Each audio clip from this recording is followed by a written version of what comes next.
और जब ये कास्ट सेंसस होगी तो मैं समझता हूँ एक बेहतर तरीके से, ये कोई हमारे राजनीतिक लिहाज से नहीं, हर लिहाज से देश की नीति कैसे बने, अलग अलग प्रांतों की नीति कैसे बने, जिसमें सभी लोगों की भागीदारी कैसी हो, सदियों से पीढ़ियों से उपेक्षित रहे, शोषित रहे, जिनके पुरखों के इतिहास को दबाया गया, जिनकी हर संघर्ष को दबाया गया। यूनिवर्सिटी के वाइस चांसलर देखिए, प्रोफेसर देखिए, एसोसिएट देखिए, असिस्टेंट देखिए, प्रोफेसर्स की स्थिति देख लीजिए, जिलों के कप्तान और जिलाधिकारी देख लीजिए, आईजी और कमिश्नर देख लीजिए, डीआईजी देख लीजिए, एडीजी डीजी देख लीजिए, प्रांतों में किस तरह से उपेक्षा है। माइनॉरिटी के विशेषकर मुसलमान भाइयों के लिए तो इनके दिल में नफरत है ही, लेकिन अघोषित नफरत इनके दिल में पिछड़ों के लिए भी है, दलितों के लिए भी है, आदिवासी भाइयों के लिए भी है। भारतीय जनता पार्टी के पास कोई अपना इतिहास नहीं है, आज़ादी के आंदोलन का कोई इतिहास नहीं है, राष्ट्र के निर्माण का कोई बड़ा इतिहास नहीं है।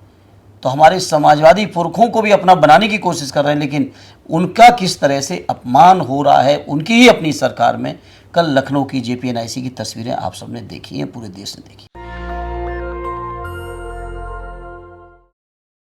मेरे साथ सोशल जस्टिस के बड़े सिपाही, और संसद में जब थे तो जाति जनगणना का मुद्दा हो, बैकलॉग का मुद्दा हो, एससी एसटी ओबीसी किसानों के मुद्दे हो, रिजर्वेशन का मुद्दा हो, एक सांसद के तौर पे धर्मेंद्र यादव की यही पहचान थी।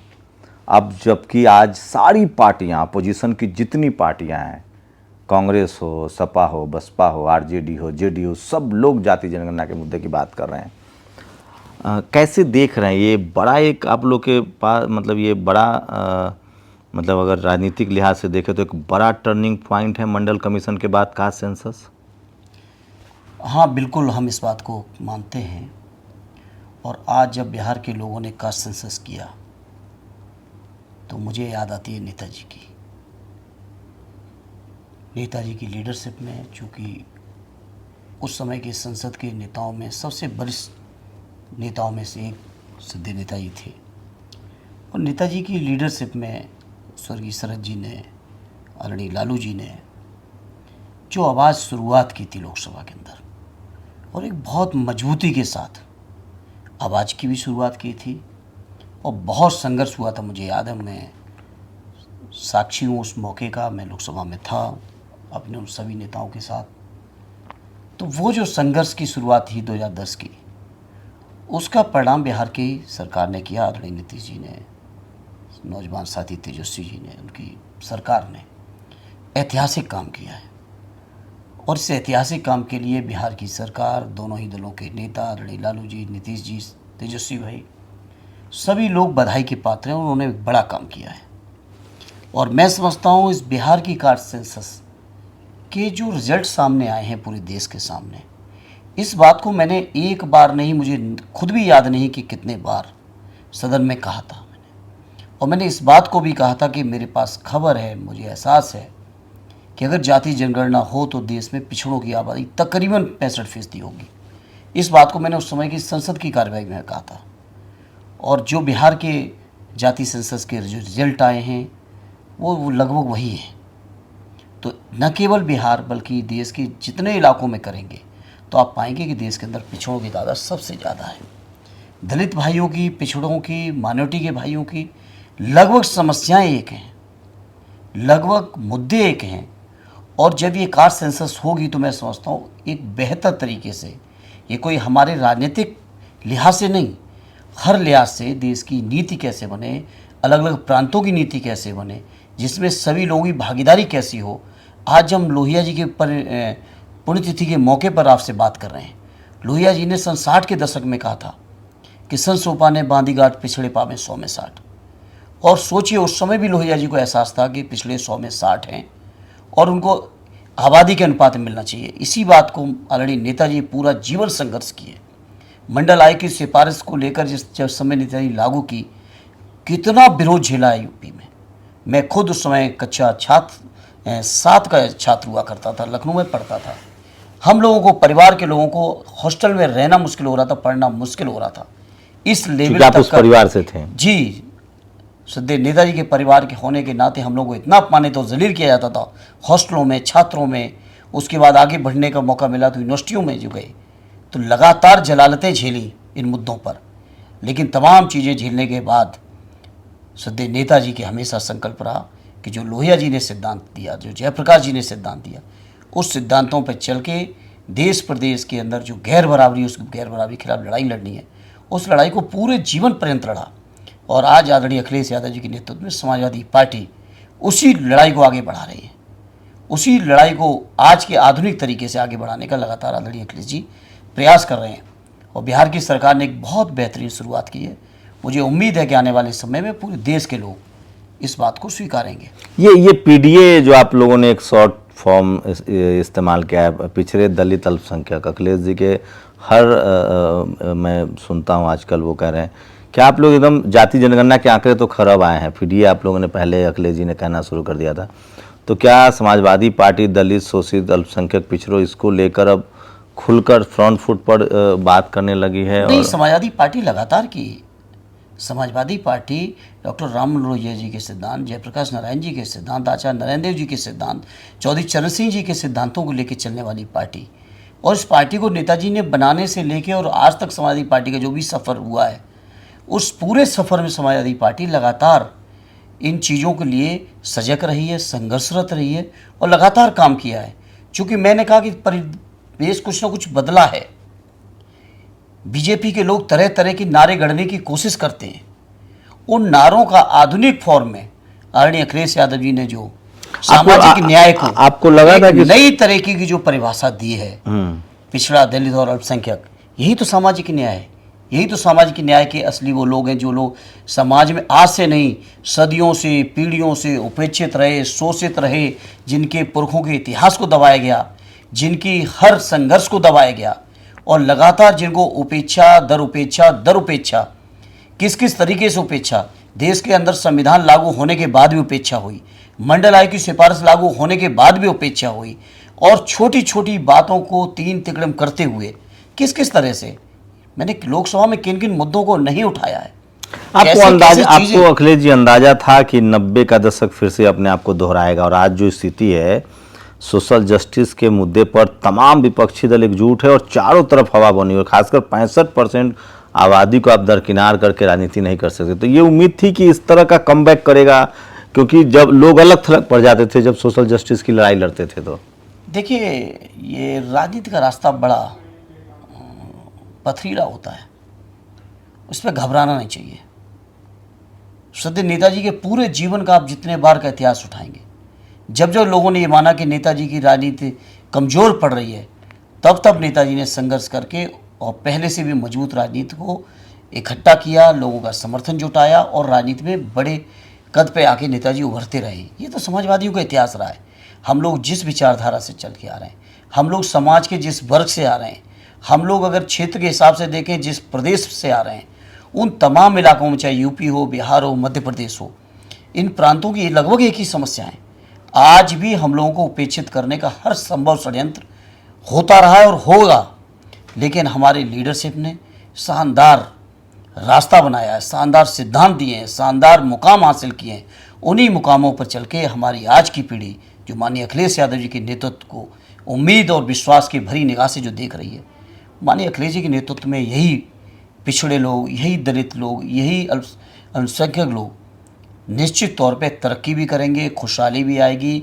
समाज की जो गैर बराबरी का जो शिकार हैं उसको भी हम लोग निवारण करेंगे। जो उपेक्षा, अपमान, अन्याय के शिकार हैं उससे भी हम लोग निजात दिलाएंगे। मामूली बात नहीं है। माननीय अखिलेश यादव जी जैसे व्यक्ति, जो मैं समझता हूँ उत्तर प्रदेश की राजनीतिक इतिहास में सबसे सफल और प्रोग्रेसिव मुख्यमंत्री हुए, वो जब बंगला खाली करते हैं मुख्यमंत्री आवास, तो गंगा जल से धुलवाया जाता है। और बात कौन लोग को धुलवाने वाले कौन लोग हैं? जो पिछड़ों के नाम को भाषणों में चूकते नहीं हैं। प्रधानमंत्री जी को मैं देख रहा हूं, जब से वो प्रधानमंत्री पद के दावेदार बने और आज की तारीख तक लगातार पिछड़ों की बातें कर रहे हैं, लेकिन पिछड़ों को हक कितना मिल रहा है? अभी राहुल जी ने कहा, मैंने कई मौक़ों पर सदन में उठाया, मुझे खुशी है कि राहुल जी ने भी उस बात को दोहराया। मैंने तो कई बार कहा कि देश के अंदर, चाहे देश का राष्ट्रपति सचिवालय हो, चाहे प्रधानमंत्री सचिवालय हो, चाहे केंद्रीय सचिवालय हो, चाहे कैबिनेट सेक्रेटरीट हो, चाहे सचिव स्तर के पद हों, joint secretary, additional secretary level के जितने पद हों, PSUs जैसी जितने भी निर्णायक संस्थाएं हैं, यूनिवर्सिटीज़ जैसी जितनी भी निर्णायक आपके यूनिवर्सिटीज़ हैं, यूनिवर्सिटी के वाइस चांसलर देखिए, प्रोफेसर देखिए, एसोसिएट देखिए, असिस्टेंट देखिए, प्रोफेसर्स की स्थिति देख लीजिए, जिलों के कप्तान और जिलाधिकारी देख लीजिए, आईजी और कमिश्नर देख लीजिए, डीआईजी देख लीजिए, एडीजी, डीजी देख लीजिए प्रांतों में, किस तरह से उपेक्षा है।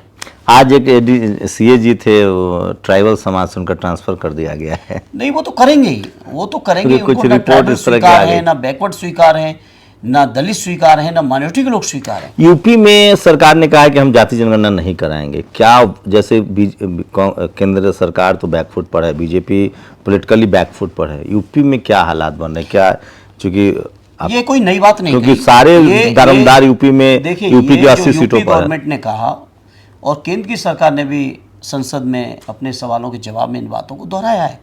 भारतीय जनता पार्टी से तो हम लोग जानते हैं कि इनसे उम्मीद ही नहीं करनी है, इनसे उम्मीद नहीं करनी है।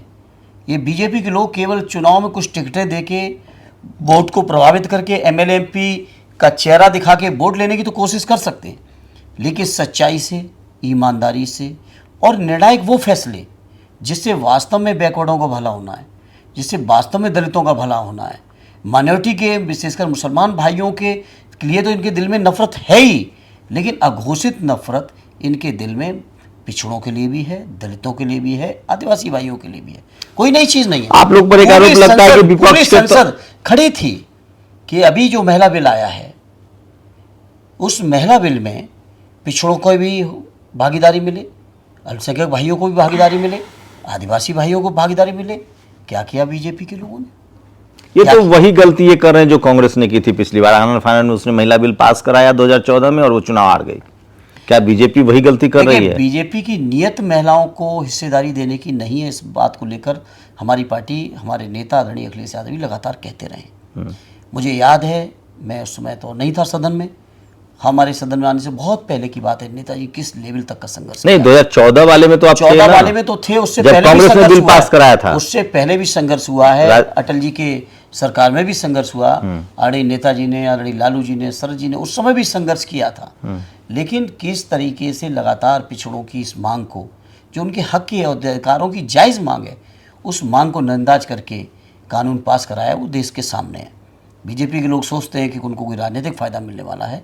बीजेपी के लोगों को इस बात का एहसास होगा आने वाले चुनाव में कि देश के पिछड़े लोग देख रहे हैं कि आप उनके साथ कैसा दोहरा व्यवहार। सारी नज़र यूपी पर है। लोगों को लगता है कि बीजेपी सत्ता से तभी जाएगी जब सपा और जो यूपी में, जो अगर यूपी में वो 50 सीट लगभग हारते हैं, 50 से 60 सीट अगर हारते हैं, क्या स्ट्रैटेजी है, क्या रणनीति है? देखिए, जहाँ तक ये सच है, दिल्ली का रास्ता उत्तर प्रदेश से होकर गुजरता है।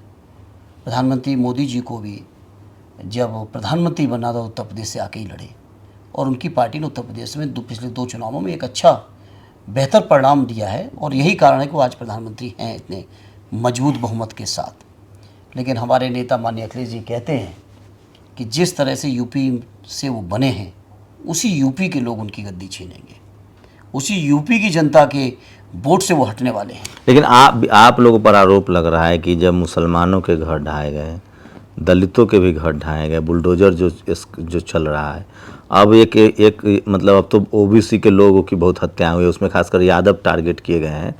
आप लोग नहीं इसको जन आंदोलन नहीं बना रहे, खड़ा नहीं जन आंदोलन बनेगा। आप लोगों ने लोगों को छोड़ दिया है नहीं, कि किसी को नहीं छोड़ा। ये आपके ये जिस किसी ने भी आरोप लगाया पूरी तरह से बेबुनियाद आरोप है। लगातार उत्तर प्रदेश के हर व्यक्ति जिसके साथ भी शोषण, अन्याय, अत्याचार सरकार कर रही है, हमारे नेता माननीय अखिलेश यादव जी हर जगह खड़े हैं। वो समाज में चाहे अगड़े वर्ग के लोगों के साथ कर रहे हो, चाहे पिछड़ों के साथ, चाहे दलितों के साथ, चाहे माइनॉरिटी लोगों के साथ, अन्याय अन्याय है। डॉक्टर राम मनोहर लोहिया जी ने जो सिखाया है कि अन्याय के खिलाफ हमेशा लड़ो, नेताजी पूरा जीवन अन्याय के खिलाफ लड़ते रहे, और उसी रास्ते पर हमारे नेता माननीय अखिलेश यादव जी हैं। आपने देखा होगा कल लखनऊ के अंदर जीपीएनआईसी में किस तरह से हमारे नेता, हाँ, गेट फांद कर वो गए। हमारे नेता जयप्रकाश नारायण जी की मूर्ति का माल्यार्पण नहीं करने दे रहे थे उनकी जयंती के मौके पे। आप सोचिए किस स्तर तक की सरकार की सोच है, जो कि जयप्रकाश नारायण जी को भुनाने का प्रयास। आप बिहार से बिलोंग करते हो, जयप्रकाश नारायण जी की जन्मभूमि बिहार उत्तर प्रदेश की सीमा पर है। किस तरीके से प्रधानमंत्री जी गए थे वहाँ पर, किस तरीके से गए थे? क्योंकि भारतीय जनता पार्टी के पास कोई अपना इतिहास नहीं है, आज़ादी के आंदोलन का कोई इतिहास नहीं है, राष्ट्र के निर्माण का कोई बड़ा इतिहास नहीं है। तो हमारे समाजवादी पुरखों को भी अपना बनाने की कोशिश कर रहे हैं, लेकिन उनका किस तरह से अपमान हो रहा है उनकी ही अपनी सरकार में। कल लखनऊ की JPNIC की तस्वीरें आप सबने देखी हैं, पूरे देश ने देखी है। तो ये पीडीए को लेकर आप लोग आगे बढ़ेंगे, पिछड़ा दलित अल्पसंख्यक? बिल्कुल बढ़ेगा। ये हार्डकोर एजेंडा रहेगा सपा का? नहीं, हार्डकोर ही नहीं, ये एजेंडा शुरू से चला आ रहा है और उसी एजेंडे का मैं कह सकता हूँ कि एक टर्म मिला है।